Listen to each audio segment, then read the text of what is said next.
So as far as the overall health of our organization, I think it's pretty good. We're making progress on many fronts. Of course, there's always much more to do to reach our full potential, which we're constantly striving to do. I'm going to review a few things we've been doing this year. Well, I should say that as far as the membership numbers in our organization, they've been hovering for several years right around 3,000, and with about between 15 to 20% of that being associate members. So we've been holding steady, but we're not satisfied with that at all. We really need to grow, and particularly we need to grow in terms of recruiting more younger veterans. And women veterans, veterans of color, LGBTQ veterans, et cetera, et cetera. This is the future of our organization. We continue having discussions about how to more effectively do that, including how to change the culture in Veterans for Peace to make it a more welcoming space for all those people we do hope to recruit. So in terms of finances, we're going to get a treasurer's report. Our treasurers did prepare a report, and Garrett is going to share that with us. We still got some money in the bank, but we've been drawing on our reserves. We've actually been running in the red for a couple of years, and we're not ringing the alarm bells because we do have a cushion. On the other hand, we can't continue in that direction for much longer, so we're not at all happy with that situation. We are going to reverse it this year with robust fundraising efforts in several different directions. Maybe talk more about that later. As far as the work to pursue the mission of Veterans for Peace, we've been very active. We have a lot of members in a lot of chapters doing a lot of valuable projects, and I think that in the last few years we have kind of re-engaged more vigorously with the anti-war movement, with the peace movement. We've been playing an active role in the United National Anti-War Coalition and United for Peace and Justice, and the Coalition Against U.S. Foreign Military Bases, the Korea Peace Network. We were also part of the Venezuela Protection Collective and delegations to Venezuela and Nicaragua. And by the way, people keep asking me if I'm okay. My little superficial wounds healed within days, and all the charges against me were dropped, including the one about throwing a missile.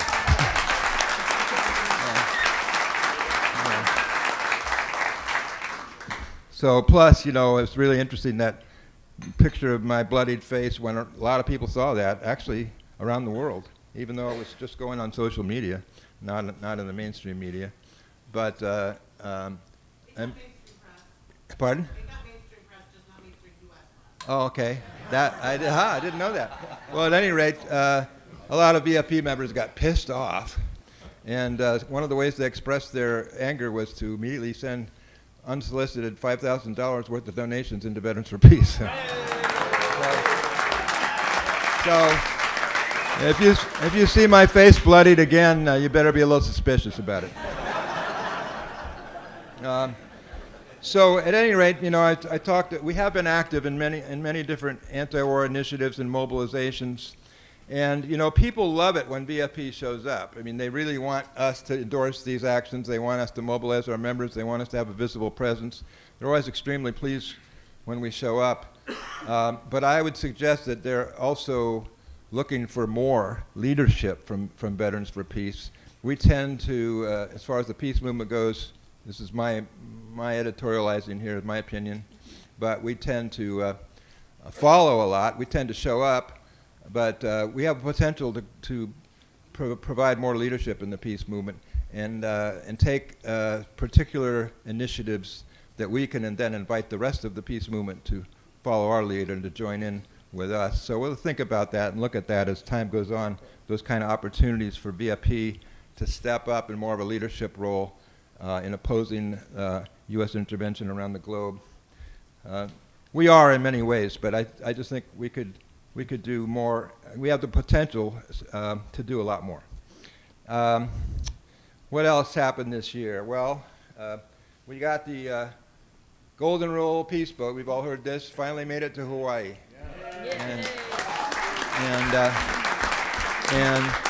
so that, first of all, it proves that that little boat can cross the ocean. We can actually do it. So we're really excited about that. I want to thank my partner, Helen Jacquard, again for shepherding that whole effort.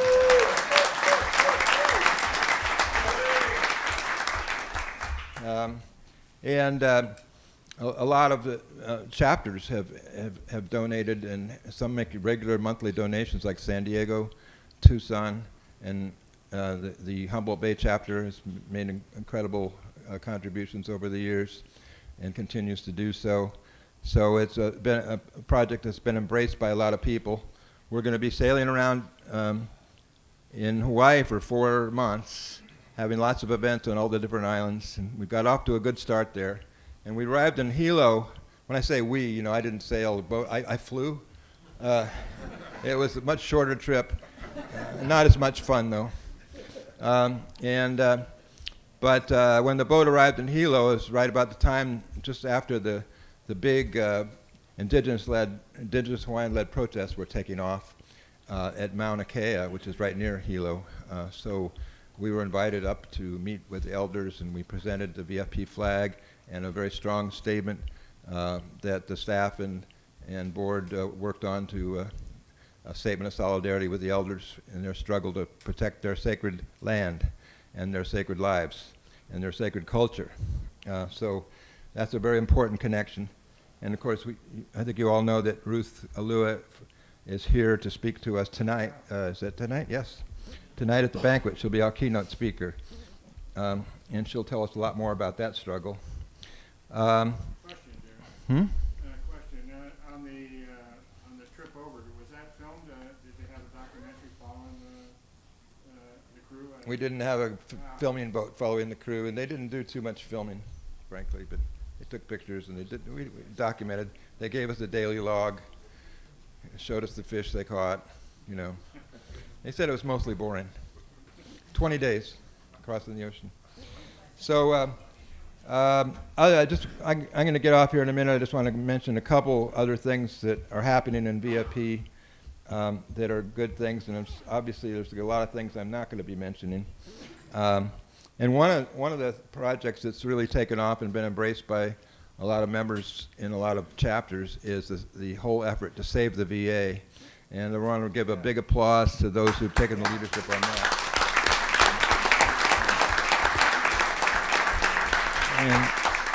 And that's about, saving the health care of the veterans and their families, and fighting against the privatization of the VA, and ultimately against the total privatization and profitization of all health care. So that's a very worthy effort that puts us in conjunction with a lot of other important struggles. And then, of course, we spent a lot of time planning this convention. This is a huge effort every year to plan this convention. In the past, I even questioned, gosh, what could we do with all that energy and time if we were doing something else? Maybe we should just do the convention every other year and do some big action. And that never flew. But people love these conventions. They're really powerful, wonderful conventions, every single one of them, including this one here in Spokane.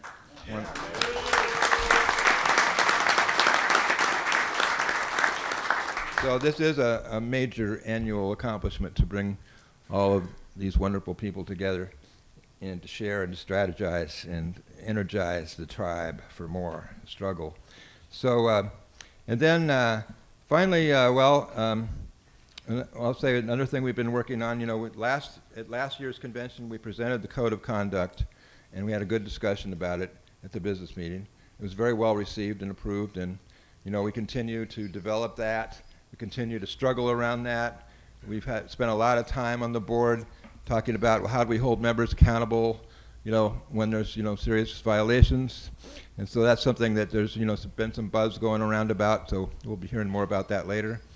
But the board takes the Code of Conduct very seriously. We take our mission to ensure that Veterans for Peace is a safe space for all, and very seriously, and trying to do the very best we can. We have very conscientious dedicated board, and we're doing the best we can to make sure that this is a welcoming space that will bring in all the younger veterans and the veterans of color and the women veterans and the LGBTQ veterans, etc. We're taking that responsibility seriously, and we will continue to do so. And then finally, in my list of accomplishments for this year is that we had a several-month process when Michael told us that it was time for him to finally move on, to move back to be with his wife in Seattle, and given us 10 good years as the executive director and 2 different stints. We said, oh my God, how are we going to find a replacement for Michael? He's irreplaceable.